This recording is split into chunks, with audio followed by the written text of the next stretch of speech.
Welcome to another episode of the Incident Commander series. On today's show, we're going to explore the role of an incident commander with yet another special guest, Alexis Merritt, currently Senior Incident Response Commander at Microsoft. Alexis has many years of incident commander experience and is here with us today to share her experience as an incident commander. Welcome to the show, Alexis. Great you could make some time today for us and share your experiences as an incident commander with the community. How do you see the incident commander role? Yeah, so a incident commander can be a lot of things, but the closest role or how I like to think about it is kind of like an arbiter of chaos or like a herder of cats. So essentially when something like really terrible security wise happens at a company, you don't usually have a very like you have some aids to help you like an incident response plan or playbook, but you're not really always sure how the response strategy is going to go, how you're going to land on mitigation, what's going to be the scope of the investigation, etc. And so where the incident commander comes in is they add in that organizational layer on top to an ongoing security investigation and security incident.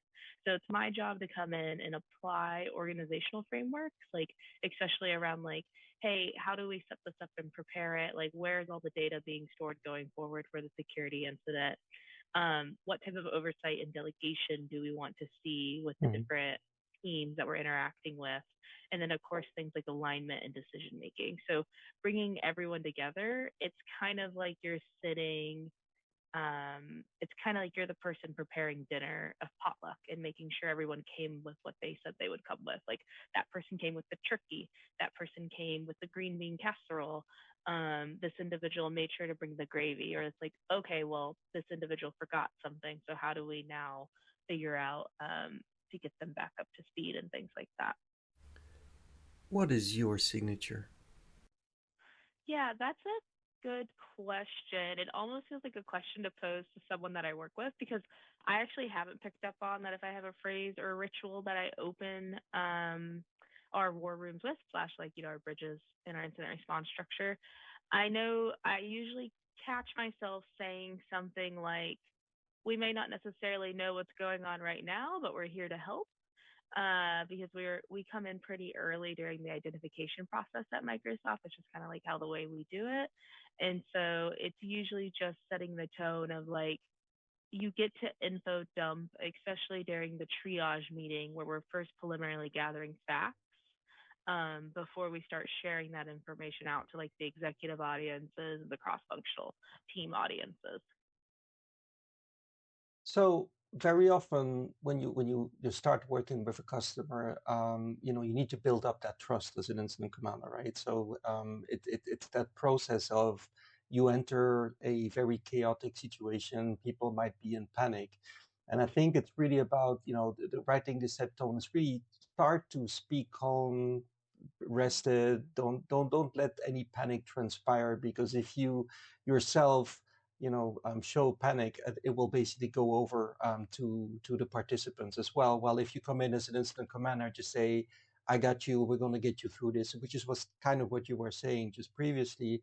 That basically sets the right tone of basically bringing someone through a crisis situation up to resolution the fastest way possible. Yeah, no, exactly. I resonate with that. It's coming in with a peaceful like aura or like essentially being that individual who's gonna like keep everything together and ensure folks have an opportunity and an outlet to talk to if they need something throughout the incident's lifespan. What are the sort of conflicting priorities at the start of an incident? I leverage understanding the scope and impact of the security issue and use that with my executive and tech team audiences. So with executives, I will have a recurring zinc, and I also like to do offline updates too, so they stay abreast on what's happening. And then with my tech teams, I'm asking them for very like specific dates and times on when they're going to be done with a task, because that gives me the arsenal to be able to go back to the executives if they ask about something and be like, hey, that's not going to be done until 2 hours from now based on the amount of technical depth, either like analysis or troubleshooting to get the pull request in or like whatever it may be Mm. is going on. And so that's how I kind of handle those two groups. And then, of course, we do have like our zincs where we all come together and have the chance to talk like one to one. Um, Sometimes I have executives or leaders who they may not understand the security issue, so they'll say something insane like, "Why can't we just turn off the product?" Um, And when we do get questions like that, it's an opportunity to learn and grow with the person. Mm. So it's an opportunity to like educate on like one, what is actually going to happen if you do turn off a product, and then two, like engineers, we talked about this very briefly in the like introductions, but engineers are always looking to just do their job and have something work. Which is very different than a security practitioner. Our like ethos, our like guiding stars, like at counter. To your point, is at counter with each other. So what we also have to talk about then is like if you do turn off a product, those engineers who may have been using that product to like authorize a workflow, or maybe it's like a workflow that's like very normal for them to use in their data, they'll go and build a new workflow. So now you'll have like hundreds to thousands of disparate workflows that are probably insecure in each individual service app or product, because we chose to turn this one off.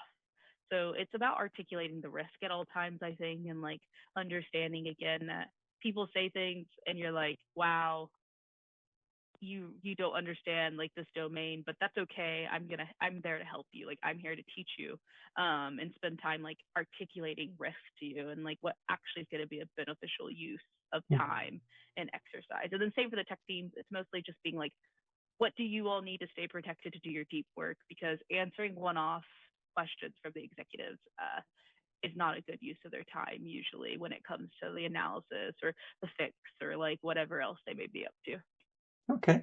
Is there any specific operational tempo that you set at the start of an incident? Like, what is your normal operational cadence that you're kind of bringing into the mix when you're starting an incident? Yeah, so I like to hone in on a lot of structure to kind of assess these different teams. So I like to make sure I gather all the preliminary facts so I can get ahead of the triage call to just kind of go ahead and have it up on a screen to help us with the note taking process and make sure that we're agreeing to like what the scope is or like what the vulnerability is, what it can and cannot do, how it can do it, like what type of permissions it has in order to do it, so we can really understand like risk, impact, criticality, etc. And so after that, though, I'm very clear on like I let people know the next time we're meeting. I give an offline update to what I'm expecting from like each group that owns a component of the response. So like for engineering, I'll go to them and be like, these are the 4 questions I'm going to want answered in the next meeting. Let me know if you like need to talk about it before, for whatever reason, before we go before the executives. Similarly, like investigations, I'll be like, hey, what's outstanding? Like, what are areas that you're still investigating for your components, blah, blah, blah. And then like containment, same conversation. I'll be like, this is what we're going to want as an update from you all. Let me know if you caught anything else. So I give that as an offline update. And then I also give them the overarching agenda so they know when they're going in the queue. Like, are we doing an investigation update first? Are we doing a containment update first? Engineering update, whatever it may be, like the order of operations. So that's all given to them early on. So then when we get into the meeting, we have more chance of having like just more beneficial conversations together. What is the hardest part? Yeah, most difficult part about being an instant commander is you have to get folks and yourself very comfortable with making decisions on limited input or analysis.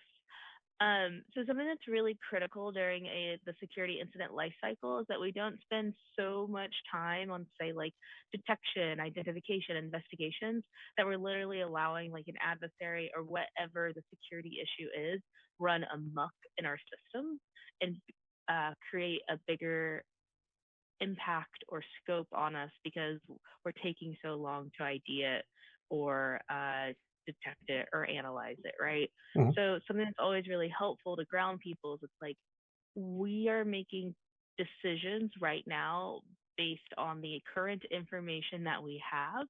Decisions, though, are inherently malleable.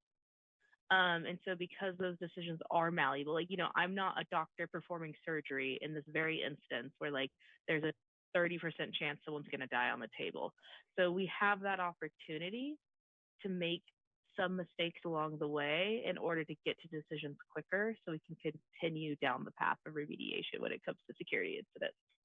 Yeah, and very often we start off with a hypothesis, right? We start off with some threat indicator. We Mm-hmm. start off with potential initial access vectors, and sometimes the story changes as well, right? So you might start off with a particular thought process. You let the evidence tell the story, and then sometimes it changes, right? Something could start Yeah. with a ransomware attack. Turns out it's a business email compromise, or it could be something totally different. Yes, exactly. Yeah. Things are always in a state of flux when it comes to the security incident. That's, of course, what we have like our lessons learned and post incident response procedures is where we get the opportunity to sit down with the fire behind us and just like have an opportunity to talk and discuss what happened and how we can be better the next time it happens. Leadership challenges. Sometimes for leaders, they're used to being the domain expert or the person looked to for guidance in any room that they come into. Mhm. And the thing about security incidents is like, so for example, say that like I'm working um, with some Azure applications that do services for like financial institutions. They're not necessarily security experts. So if they have some sort of vulnerability in their application, when those leaders or new people are brought into the security like ecosystem, the security into the ecosystem with me, it's really an opportunity to realize that like they have to kind of take the back seat when they're listening to what's happening and the risk profile and the mitigation strategy that we're proposing for whatever the issue may have been. And so it's very interesting to see like folks who, they own their anthill, having to essentially be like, okay, I'm on a different anthill right now and I need to spend more time listening and less time trying to hold or be perceived as like the biggest person in the room. Mhm. That's where I see a lot of leaders struggle. Other areas where leaders sometimes struggle, of course, is with that ambiguous decision making that we run into as security incidents. Um, so trying to close that gap as much as possible for them, always giving them updates and information as I get it can be really helpful. Mhm. And some other things that I deploy to help those folks along is like if I see them struggling or if I notice like, oh, this is their first security incident, I'll spend time messaging them on the side to make sure they understand one, what's happening to their systems or services, applications, whatever it may be, and also to help them like get through this because they're also working in parallel to like my security leadership and Mhm. security leadership, of course, like they live and breathe it most days, so they have more of a fundamental understanding of what's going on to begin with.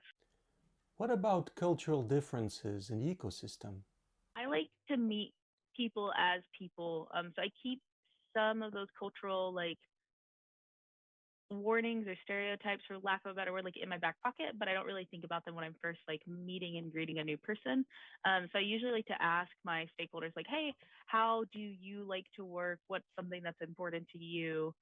And how can we navigate that together? And so we kind of already talked about it with like the resilience question on how we format like a 12 and 12. So part of like negotiating what our handovers look like was really going back and forth between the US and the India team to Mhm. understand what was best for each parties.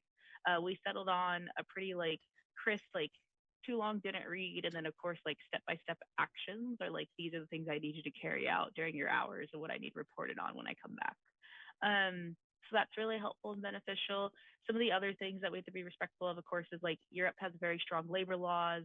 So you can't ask folks in a lot of different European countries to like work past their 4 or 5 p.m.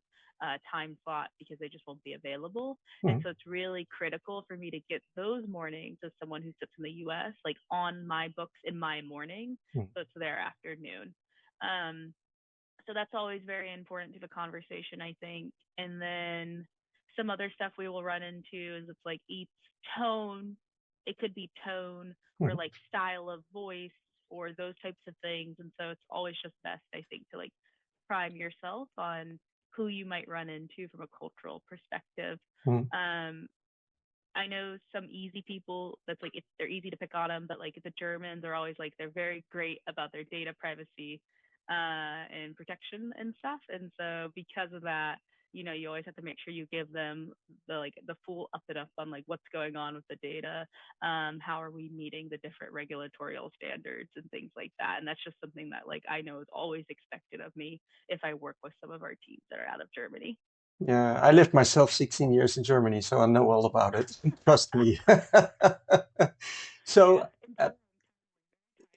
yeah, so what I want to spend some time on, and we're talking about cultural differences, like language barriers, right? So sometimes you will Mhm. be talking to someone either on voice, video, or both.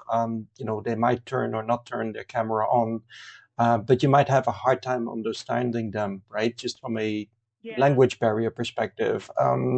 How do you navigate that particular problem in these days where we have maybe some great tools available to us to support us? Yeah, so I think it's really awesome. We have closed captions at our disposal for most of the major productivity chat apps that you use. At a corporation like Microsoft Teams has it, Mm. Cisco Teams, WebEx has it, etc. And so that's really helpful because you can read the closed captions as someone is speaking, and that can be very clear and concise. Another thing I engage in is like if I didn't quite hear them or I like only heard parts of it, I'll just say like, hey, I have to make sure that like my notes are crisp here. Could you? I think you said this, but could you please repeat yourself? And just give them the opportunity to repeat themselves. I So actually wanted to say like, oh, basically go ahead. applying reflective listening, the Yep. reflective listening technique. Okay. Mhm. Yeah, I would say that like language barrier isn't usually the issue for me. It's more so when they have like a muffled mic where it's like they just have a bad mic setup and then all I hear is like muffling or can't like hear them at all. And then in that case, it's a conversation about like, hey, go into your settings, go to your headset and turn up your eternal microphone, please. What about stress management? So, pointing back to some of the earlier discussions we've already had, I think it's critical as the incident commander, you understand the set of people that you're working with. I'm lucky enough that I work for on behalf of on behalf of a company. So I do run into the same people over and over again from like the investigations work streams, the identity work streams, et cetera. Mhm. And so with that, I can start to build a relationship with how they work and what fills their cup and what drains their cup. Some of the ways that I handle like other stress management is if I notice someone is a rock star of an investigator, their analysis is already really spot on. The written format I get from them is always very clear, concise. Almost anyone could understand it of like a limited security background. But when you put them in front of the crowd, they freeze like a doe in headlights. What I can do for that person and talk to them is like, hey, do you want me to present your information for you so you don't have to do that part? And I can help you field those questions since I had that digital forensics background and I can like help you along the way for that part. That's one way to like take a stressful component of the job off of them while they're deep in doing their different analysis styles. Mhm. And then some of the things that I personally engage in for myself, because you have to kind of practice what you preach, is like during my calls, I'll mention like, oh, going on a walk after this. I'll have my cell phone, but I'll be out for 20 minutes because like my form of de-stressing when I'm on call is one, working out, whether through walks or I do something called Orange Theory Fitness, which is like it's a high intensity interval training class. So I go to those. And then lastly, I really enjoy cooking. So I'll try to make myself like quick meals or earlier in the week when the likelihood of someone calling in isn't as high as it gets as like today on a Friday, create my meal for the week to make sure that like I'm eating, I'm resting, and that I'm still doing like exercise and stuff and things like that. That's just some of the ways I engage in stress management. What about stress among your customers? Because I've had cases where we had to call 911. We had cases where CPR had to be given to someone in the war room because he was basically having a heart attack. These things happen, right? So these stress moments are real. How do you make sure that your customer also, takes this healthy approach of saying, "It's gonna take us some time. We're going to need some rest in between. Make sure that you align your resources accordingly." Obviously, in your role, you've got a Yeah. team, you have a methodology set up, but the customer doesn't necessarily have that in place, right? What about incident commander resiliency? We engage in a 2 12-hour model. So there are two 12-hour shifts, one being US hours and then one being India focused hours. And so we split projects that way. And what we find early on in the project is like, okay, how many of the resources have we call it IDC. It's our short term like name for India, but like we're like how many of these teams are sitting in India or a different part of the globe versus sitting in the United States, and so that kind of drives the decision making on how we need to react around like availability. Because to your point, it's very important that you keep your best fed and well slept so they can show up as their best to work. And so something that we do as like the incident commander is I check in on people. I ensure that like, hey, what are you up to right now? Like, what's something that you really need to get to this week? Let's make sure we section off that 1 or 2 hours. The U.S. of course has very loose worker rights compared to a lot of the rest of the world. And so we do run into things of like, I do have some late nights, but we're really good about trying to hand stuff over. I'm out of the central time zone.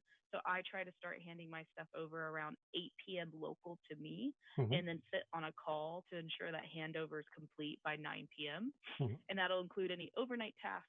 And I will say we have a really talented team that comes out of the other regions, especially like out of India and stuff, and they're extraordinary to work with, and it makes it really easy to hand over things to them.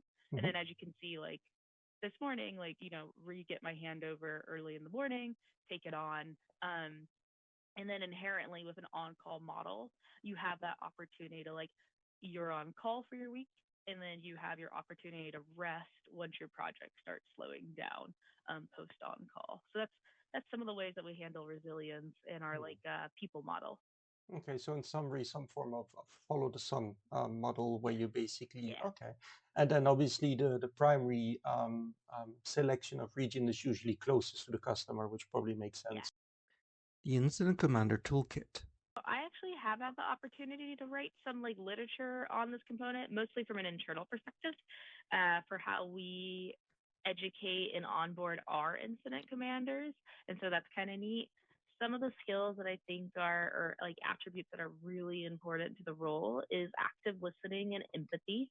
We've kind of talked about it earlier in the conversation, but like it's someone's worst day, and for you, it's a Tuesday, and you got to be really sweet to them the whole time because like it's a really bad situation if you don't do it like every day. And so it's just giving the chance for those people to like understand what they need from you, and then also come from their point of view.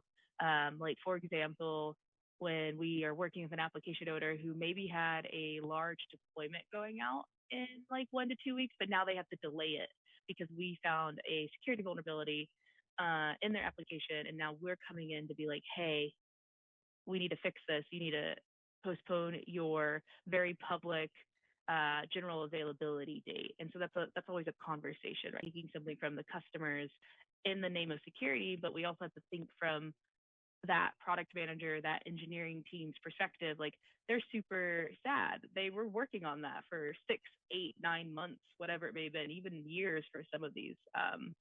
different projects that come out. Yeah, and they're measured by other metrics, right? So a security Yeah. practitioner comes in with security best practices, and you need to patch, you need to fix a vulnerability. Someone that's releasing a product is all about release date and uptime and availability. So and sometimes also the business, and at least in my experience, will not necessarily follow your recommendations, right? Because our recommendation as the commander could be, in case of a ransomware incident, we need to shut everything down, secure the internet.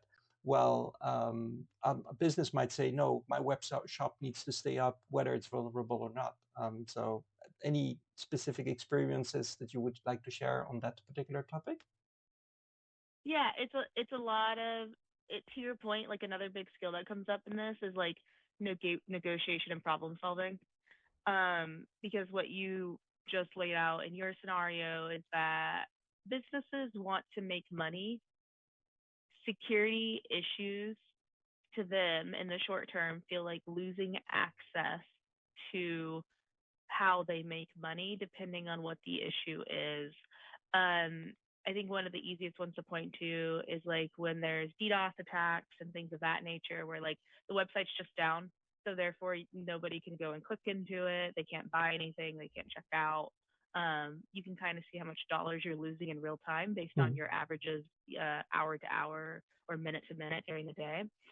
And so, to your point, we have to assist and help folks get back to what they want to do for their business, which is usually generate money, especially someone who works like on behalf of one company. So I work with like the eternal Microsoft suite.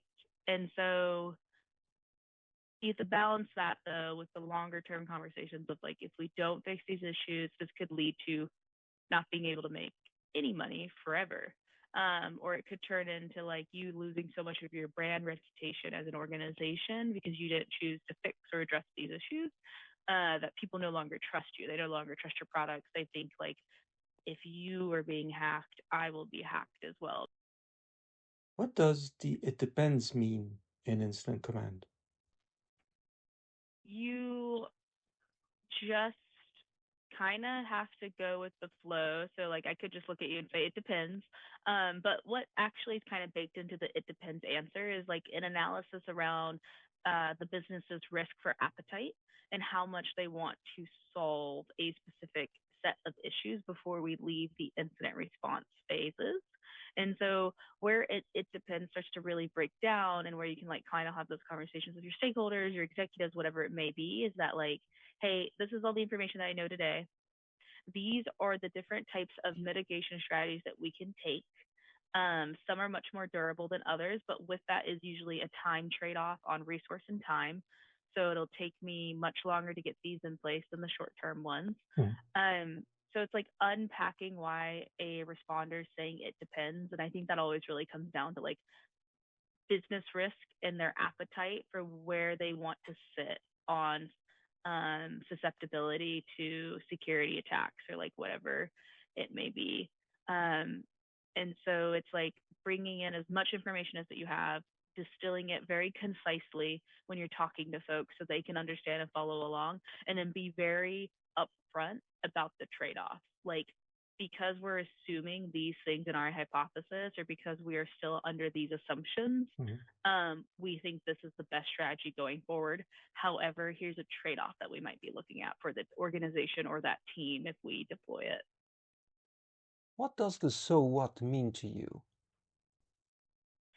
So I usually just like start at like I give either what I'm asking for or the problem I need to bring them in for a decision making point, and I just go, this matters to you because of X, Y, and Z. Or I'll be like, oh, why does that matter to you? And then just like lay it out there on the table. That's specifically for like oral conversations where I just kind of cut through it and I'd be like, you should care about this because of these 3 reasons. And then they can like push back and we can have a discussion there if it needed. If it's not very clear, that's totally fine. Some of the other things I like to deploy too is like in the written comms is executives are always context switching all day. They are probably context switching like 50 plus times a day based on people reaching out to them and asking them for something. Folks have different levels of memory. Some folks' memory excellent, while other folks' memories have more deficiencies in them. So what I always like to do is just give a reminder too at the top, like that bottom line up front, or even that like little like here's what I'm talking about and why, and then pose my ask. And I'm really big about like bolding my ask to executives, like this is the question I am posing you, based on like the written word that I added in. Some of the other things, of course, again, is going back to like that evidence, like having it if they want it, but like not burying them in it, like being very like concise with either like here's a summary of that bullet, and then like here's like the 3 to 5 sentences if you want to dig a little deeper. Um, so it's a walking dance of not overloading them with information, but also understanding that like an executive can continue to ask for that information if they're not comfortable with making the decision yet. So they need more information in order to make an informed decision. Do you see AI as an enabler? Yeah, so some of the day-to-day opportunities for me to use AI is I use it as kind of an assistant with task management. So capturing the tasks from meetings and understanding like who is the responsible stakeholder. Like I maybe already articulated the task item while I was talking, but it's really helpful that it can quickly like regurgitate what I said and then give me the name that I said would be the owner and like the ETA. So it's usually my like helper from that perspective on note taking, and then I also like to use it in my communications. So I have a pretty robust prompt that includes like setting parameters and then some very specifics on how it combs through recordings and combs through case artifacts. So I'm able to get like a robust set of instant communications that I can use for my like my case management tool and stuff. So it's really good at like summarizing what's Mhm. already being said by all of the subject matter experts, the stakeholders, myself, everyone in the room. Um, those are 2 areas where it does a great job on. A third area that we're currently exploring and getting like more and more opportunities to understand how it's going to enable us further is actually having it make some decisions based on patterns of how we've responded to cases in the past for our intake and triage activities. So when someone's first coming to us with an issue, we're hoping to see a AI bot with the enablement of some automation workflows, be able to go through, summarize it, tell us what the next steps probably are, tell us what's missing from the initial inquiry, and then like even go as far to have back and forth with the reporter. So we can kind of take ourselves out of that piece. That's stuff like that's going on in some areas that we have interest in exploring. Let's wrap it up. Thank you, Alexis, for making the time to tell your story as an incident commander. I think it's extremely important to get as many perspectives as possible from the most different personalities out there. So thank you very much for your time, and hope you enjoyed it. If you like the content of this episode, do not hesitate to leave a like, comment, and subscribe and follow the series on the various platforms it is provided on. Please also feel free to suggest any topics of interest that you'd like to see discussed on this series.